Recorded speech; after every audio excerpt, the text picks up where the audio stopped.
wal asr, pashakohën innal insana lafi khusr, me të vërtetë që njeriu është në humbje, illa alladhina amanu wa amilu salihat, përveç atyre që besuan dhe kanë bërë vepra të mira, wa tawasaw bil haqqi wa tawasaw bis sabr, të cilët këshilluan njëri tjetrin me të vërtetën dhe këshilluan njëri tjetrin me durimin.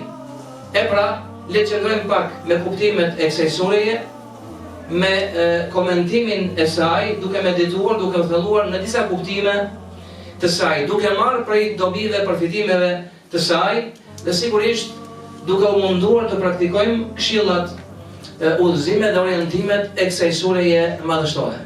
Allahu i lartësuar thotë wal asr, pasha kohën, pra Allahu Jalla wa Ala betohet në kohën. Dhe kur Allahu Jalla wa Ala betohet në diçka, tregon për rëndësinë e kësaj diçkaje. E pra koha e cila në të vërtet është vetë jeta e njeriut, e cila përbëhet prej ditëve, prej orëve, minutave dhe sekondave, është ajo e cila përbën jetën e njeriut. Në qoftë se kalon kjo kohë, atëherë kalon jeta e njeriut.